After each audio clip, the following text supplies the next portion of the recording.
आणि टाळ्या बिळ्या वाजवताना रोग येऊ द्यायचा नाही, अटॅक येत नसते, जोरात वाजवायच्या.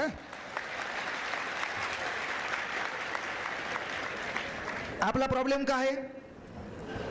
त्यानं वाजवली का मग मी वाजवणार. त्याचं म्हणणं आहे मी एकट्यानंच वाजवली आणि कोणीच नाही वाजवली तर अखे लोक माझ्याकडे पाहतात. सबसे बडा रोग मेरे बारे में क्या कहेंगे लोग. सर्वात मोठा प्रॉब्लेम ते काय आपल्याला ताणतो, लोक काय म्हणतील. अबे लोक गेले चुलीत, आपल्या घरी काय ते काही एखादा दलिंदर एखादा क्विंटल गहू बिवान आले का? नाही ना. आणि म्हणून जगातल्या दलिंदर लोकांना काही विचार करो, फक्त आपण एकाच गोष्टीचा विचार करायचा, तुझी माय आणि तुझ्या बापाचा. जगात कोणाचाच विचार करायची गरज नाही तुला, फक्त तुझी माय आणि तुझा बाप. आणि जरासा आळस झटकायचा, आळस. आपला प्रॉब्लेम काय की मी काय म्हणलं, पुढच्यान टाळी वाजवली माघारल्याच्या वाचायची का नाही. पुढच्यान वाजली असेल तर ते पाहताय, वाजली तर मग ते वाचते. नाही तर होतंय काय माहिती आहे का, घर आहे, एका घरात 3 आळशी आहेत, 3 मित्र आहेत. आळशी आळशी कळतं ना, आळसाचे लय प्रकार आहेत, लय प्रकार आहेत. आजकाल मात्र त्या स्नॅपचॅटमुळे आळशीपणा ओळखू येणं. कोणी चांगलं दिसायले, न आंघोळ करणारं बी चांगलं दिसायले, आणि त्या स्नॅपचॅटवरती लिहिली विथ माय बेस्टी. अरे ताई तुला स्पेलिंग बरोबर येत नाही.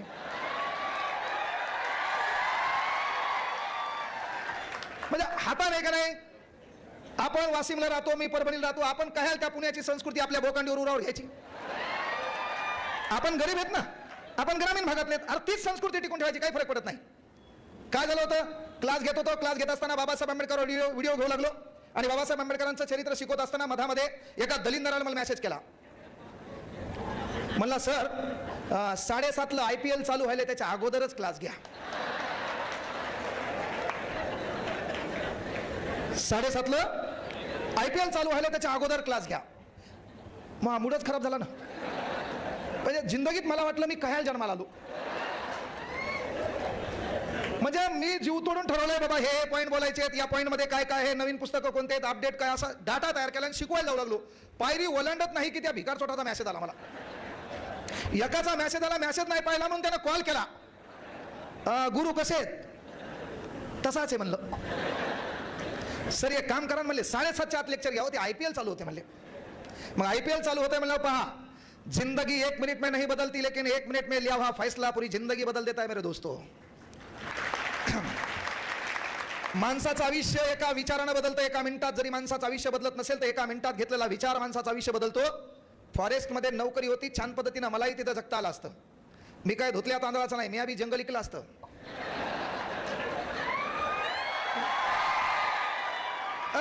No compromise.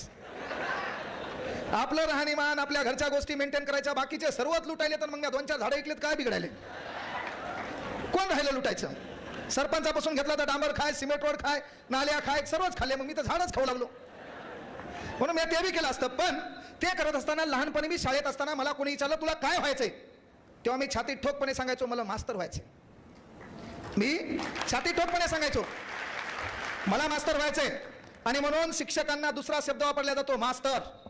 त्या मास्तराची व्याख्या मी माझ्या शब्दात केली होती. मास्तर म्हणजे काय, जो आईच्या स्तरावर जाऊन विद्यार्थ्याची गरज लक्षात घेऊन माझ्या स्वतःच्या लेकराला भविष्यात काय बनवायचंय यासाठी वर्गात जाऊन वर्गातल्या लेकरांना स्वतःचे लेकर समजून जो तन मन धनातून शिकवतो तो खरा मास्तर. आणि म्हणून लक्षात घ्या की बाबा माणसाचं आयुष्य एका मिनिटाने बदलतं, एका मिनिटानं. कोरोना कालखंड होता, क्लास बंद पडलेले. त्याच्यानंतर कोरोना कालखंड संपला, सप्टेंबर 2021 आला. मधातच वडिलाचं निधन झालं, रुपया खिशात नाही, बायको पोलीसमध्ये. पण स्वाभिमान, कारण माझ्या बायकोनं माझ्यासोबत लग्न केलं तर मी फॉरेस्टमध्ये आहे म्हणून. माझ्या बायकोनं माझ्यासोबत लग्न केलं, मी हुंडा बिंडा घेतला. हे जे लाईव्ह आहेत त्यांनी लक्षात घ्या. पुन्हा लोक म्हणतील तू लोकायला प्रबोधन देतो, तू बी हुंडा घेतला होता का? त्या काळी मला माहित नव्हतं ना आपला कार्यक्रम चांगला होईल म्हणून.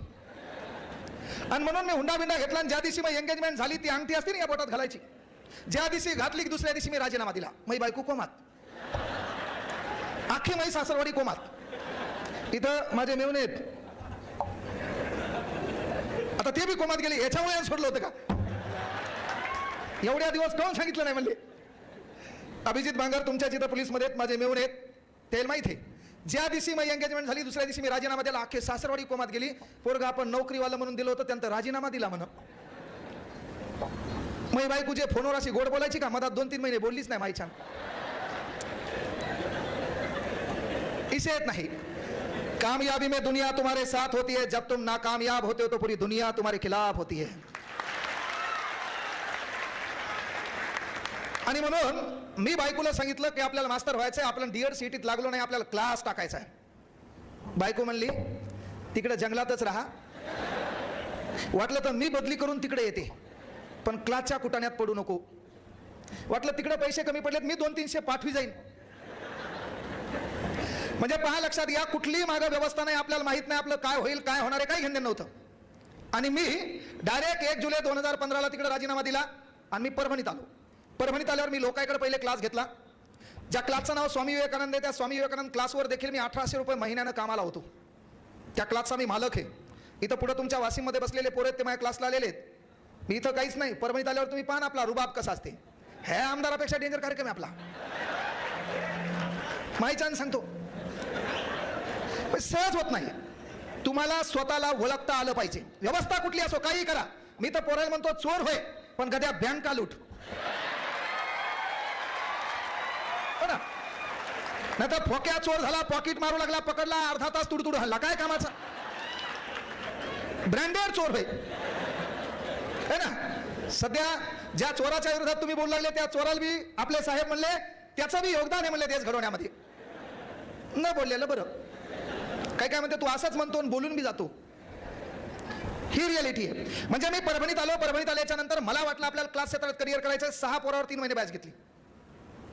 6 पोरावर 3 महिने बॅच घेतली. लहानपणीच आई गेलेली आहे.